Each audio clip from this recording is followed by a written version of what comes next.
Excuse me. Hello. Um, it's Thursday, the 10th of March. So I've decided I was going to go back up to Philadelphia, and I'm going to go tomorrow. So it'll probably be a few days before I put up another video. And I guess I'm going back up there because uh, I'm going nuts down here.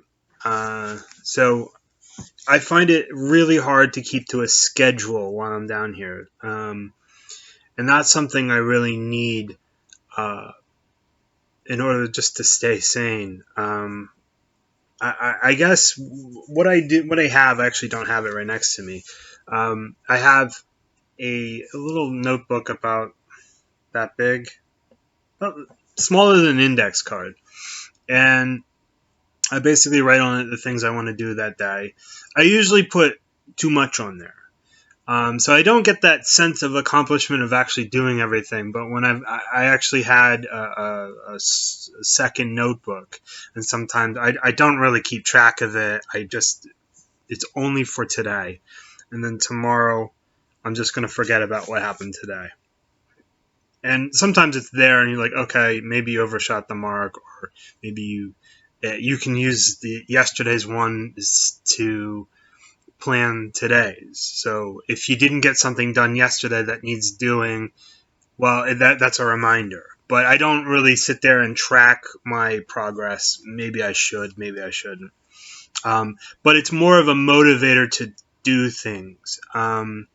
And I find down here that there is no schedule. Things are just sort of, they don't really happen. If they do happen, it's never really planned.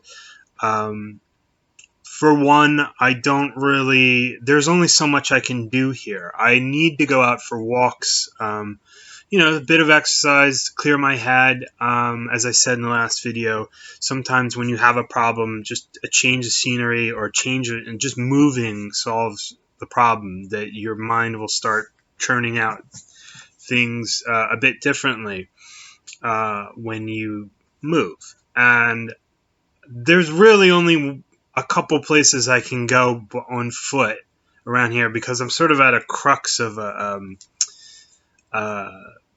highway. So my parents live right off of a highway, and these sort of larger roads, and there's not much on there. It's very, very suburban, very how would you call it? Very just residential. So there's not a lot going on. And I've kind of gone back and forth, like, oh, geez, if my wife and I move out to the suburbs, especially with the rising gas prices, that's going to be grim. But I don't like living in the city either because there's just trash everywhere. There's also I don't like being around a lot of pavement, a lot of road, cars everywhere. I like trees. I've never really thought I'd hear myself say it, but I want to see a little bit of green, even if it's sort of phony, just laid down sod just to make everything look green, but it's not very natural. I'd prefer that rather than just crappy pavements. With that said, that's not going to be, I think our lease comes up at the end of November, so it's going to be a few months before we actually have to start thinking about what we're going to do about next year. Part of it is that my wife lives, we live fairly far from my wife's work, so the gas prices are going to be a major concern, and who knows what that's going to be like.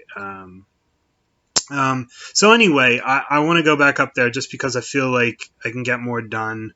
This is really depressing being down here. I don't really want to abandon my father or my mother, but I just don't feel like I'm getting anything done myself, and I also don't feel like I'm doing any good. It's a tough balance between taking care of your parents and taking care of yourself. That your duty is to yourself. My dad went to the doctor today because he's been having problems with his foot, and we were supposed to go to see my mom, and then he just crashed. They gave him some pain medicine. I guess it really took it out of him. And then he just disappeared on his own.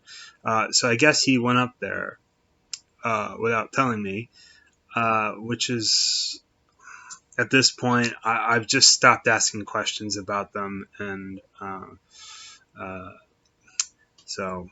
So anyway, I'll be going up to Philadelphia tomorrow. I hope it's a safe journey because I've always, yeah, I'm not a very superstitious person, but I've always heard that you shouldn't be traveling on Fridays. But that's the way life is. I want to be home to be around my wife for the weekend rather than have her come home for a couple hours and then have to go out to work the next day. I want to have her be around her for whole days instead of just the back end of a day where she's exhausted. So I was thinking about, this. I was reading a book, a book called Steppenwolf. So I only got through the first little preface of it when I was visiting my mom yesterday, and then my mom would basically sleep the whole time. She wakes up in the middle of it, looks at the book, says aloud, "Hermann Hesse," and I said, "Oh yeah, that's right," right back to sleep. It's the strangest thing I've seen in a long time. So I thought, okay, she can read, right? She can read and say the things that she reads, but I don't know what else we can do about her. But it started me thinking, because I've been going through a lot of the books around here, and some of them are mine, some of them are the ones that I've just sort of left for my parents to read. My mom used to want to have me give her reading lists, because I like to read more of a variety of books while she reads pretty much the same type of books over and over again, mostly mysteries, but she was trying to branch out a bit. So I would tell her, go get this book. It's interesting. If she gets anything out of it, that's fine, but I can't, I don't like the idea of people reading only the same things over and over again. And I started thinking I was going through the books and I saw another writer around the same time named Thomas Mann, and he wrote a book called Magic Mountain. And I thought, oh yeah, Magic Mountain. This is the book that I read and I recommended to her. And I started thinking, like, geez, that reminds me of being here. And so my experience here is a mixture of Magic Mountain and Groundhog Day, the movie. And I think most people will have seen Groundhog Day, but they might not have seen read the Magic Mountain. I don't know if they ever made that into a movie or some sort of mini series. But essentially, the Magic Mountain is about this guy. He's an orphan, and he lives with his aunt and his uncle, and he is feeling a little peaky. So his aunt and his uncle says, well, why don't you go visit this person? It's been a few years since I've read it. Up in the mountains in Switzerland. And so he said, yeah, sure, I'll go up there. So he goes and visits, and he's like, oh, this is nice. So it's at a sanatorium. So this is in the early 20th century where tuberculosis was sort of a problem. This was maybe about 10 years, well, I'll say early 1900s. And he goes up there, and they sent people to these sanatoriums because the quality of air is better up there. And they're usually in the mountains because something to do with the air. I don't know if these were actually real cures that these people had or if it was just sort of one of those things that was said back then. It makes you wonder what people in the future will think about our medicine today. So anyway, he goes up there just to plan for a couple of weeks, and he ends up talking to the people who run the place and say, well, why don't you stay here if you're feeling a little peaky? And he says, okay, I'll stay a little bit. He writes back to his aunt and his uncle. They're willing to pay for it. They're pretty well-to-do. He said, yeah, if it makes you feel better, we'll do it. And he stays, and then he stays, and he stays. And then before he knows it, like 10 years have gone, and time has kind of lost all of its meaning, and it's just this very strange place where, yeah, people do come and go in there, but you don't get the sense that your life is moving. There's no progression in life, where maybe not like improvement, and we tend to think of progress as a form of improvement, but there's nothing really implied with progress in and of the word. It's always sort of, we tend to think that way because in the last couple hundred years, things, at least materialistically, have been getting better um, for most people. And it seems like, that time progressing means quality of life progressing. Um, so as time progresses, it doesn't progress. Because, I was thinking about when you live, you see changes in your life, and nothing really sort of outlines that more than when you're at school, where you have the school year starting in September, then you have Christmas, you even have like Thanksgiving, Christmas, New Year, okay, and then you go up to like spring break, Easter time, so that's, Easter this year is pretty late, it's in April, and then you go to the end of the year. So as far as schools are concerned, that's usually in June. As far as universities are concerned, that's usually in May. And then you have the summer. And, so these things are broken up into pieces. And they're little milestones that you can rely on to show the progression of time. Because you can look back and say, especially when you're at school, you actually measure it in years. So, first grade, second grade, etc. And even in your own life as an adult, you can kind of see the progression within the week, Monday to Friday. And you have the weekend to do whatever you need to do, like just clean the house, do laundry, go grocery shopping. That's sort of like the restorative things. But also, if you want to go do some kind of fun activity, you have the weekend to do that. And when you don't have these things in your life, say you're retired or you're unemployed or something along those lines, you don't have these markers of progress, the progression of time. And that book just kind of reminds me of that you should have those markers, because the progress of time gives you this idea of what's appropriate. And I don't mean like, that this is sort of vulgar or anything, but appropriate as in, we do this thing, this thing, this activity belongs to this day, this activity belongs to this day, this activity belongs to this day. And as I said, if you need a routine, you need that appropriate assignment of tasks. In the morning, I do X. In the afternoon, I do Y. In the evening, I do this. And so when you don't have that, your life loses all sense of boundaries. And people tend to think of boundaries as a bad thing, as like it's a limit. Well, the thing is that it's not a limit on what's possible. It's a limit on I need to do things, and so in order to fulfill things, I have to name those things, and I have to measure progress, or in a technical sense of, did I actually do the thing I did? Yes. So you can measure success by giving it something that's measurable, right? And that's sometimes just a yes or no. This thing got done. This thing didn't get done.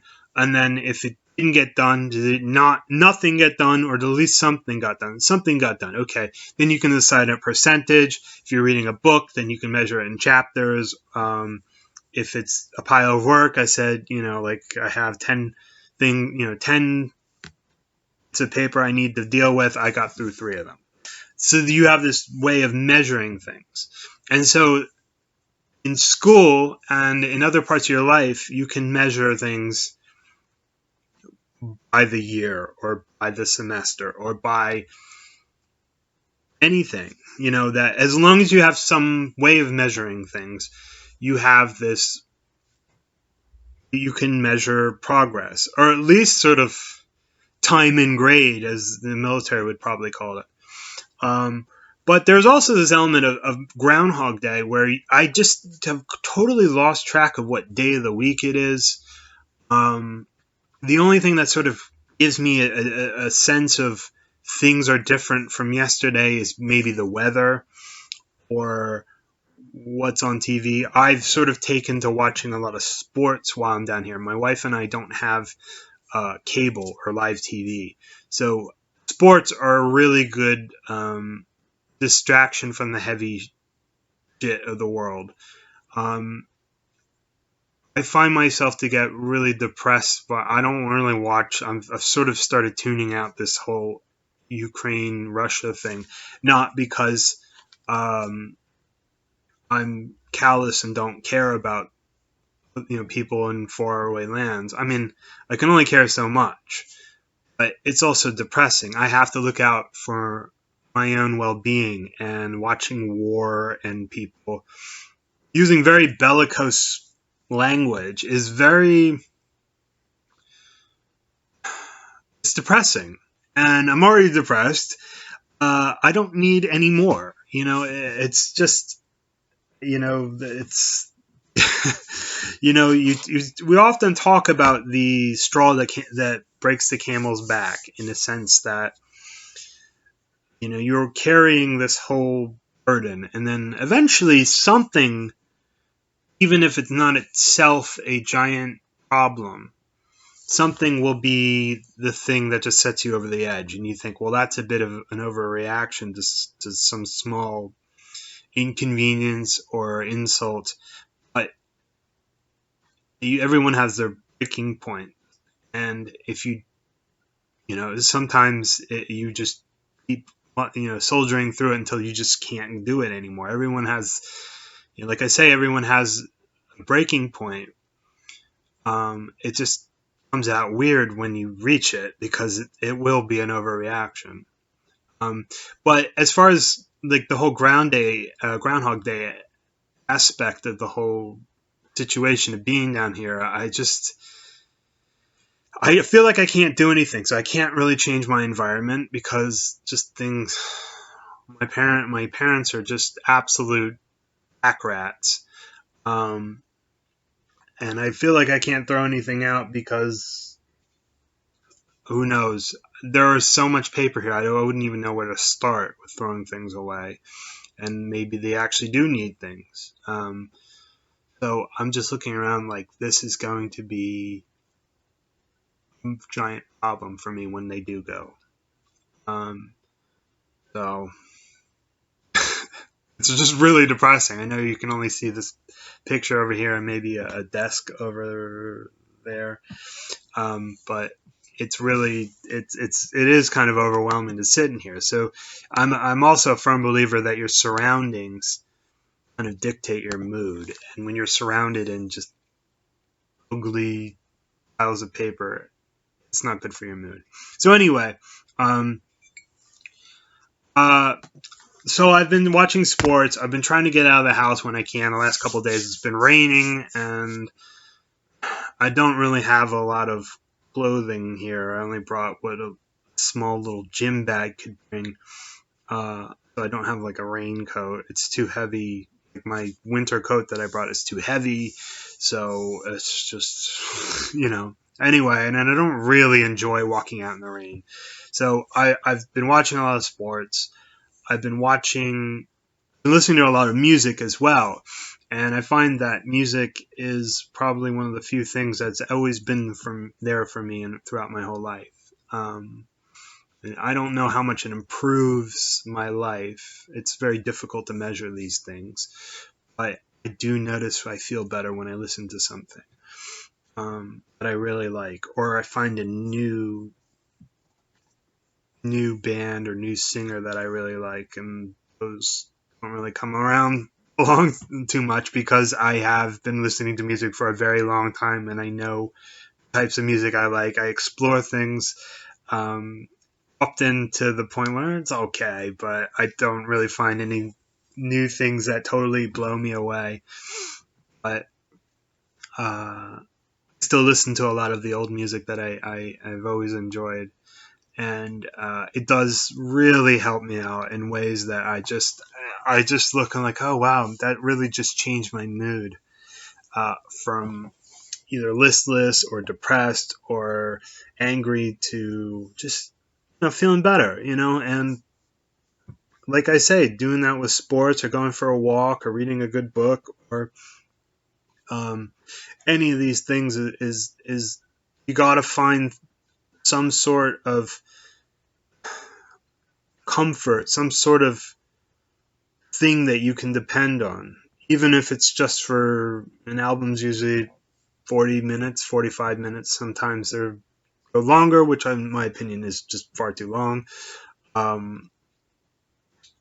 And for 40, 45 minutes, yeah, I'm just kind of hopping along. Like I say, that you find ways to get through the day, but I don't really want to get through the day. I want to embrace the day, but there's not much to embrace when you're sort of living in this magic mountain. Um, and so I guess I'll spoil the ending for you. You really should have read it by now. It's about 100 years old, the book. So um, at the end of the book, I forget the guy's name. He's sort of jolted back into reality. As I said, the book starts at the beginning of 1900s. He's maybe 20 years old, and then he stays up there for 10 years, sort of living in this dreamlike world of, I imagine Switzerland being very pretty.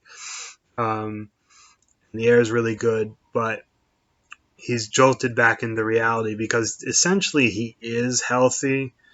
They just keep trying to have him stick around, but 10 years after the beginning of the 1900s is World War One, which is one of the nastiest wars that humanity's ever had to go through.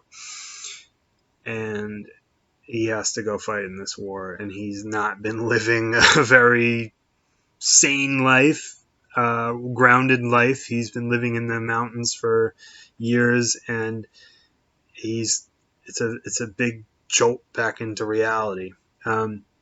So I hope nothing like that happens to me, but I just can't. I know I can't live here.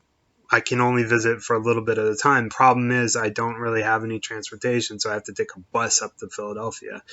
The bus is like, it cost me about $30 to get up there. So I don't have a ton of money, but I know that it's worth it to go back. I know that that's money. And when you think about the gas and the tolls, it's totally worth it. I don't have to drive. Last time when I came down here, I think I was just staring at the window. I read a little bit of a book. I think I nodded off. You can't do that when you're driving a car. And there was nobody on the bus. I mean, I just had the whole place to myself, at least on the upper deck of the bus. So anyway, it might be a few days before I get back onto with another video. Not that anybody really is dying to watch them, but it's something that it helps me out a lot just to talk about my problems and what's on my mind, because no one else is really listening. I don't know if anybody's really interested, but it does help me get through the day. And I would do them more often, but I just don't have that much to talk about. So anyway, I guess I'll see you probably next week. Let's hope that the end of the world hasn't come before then, and I'll see you later. Bye.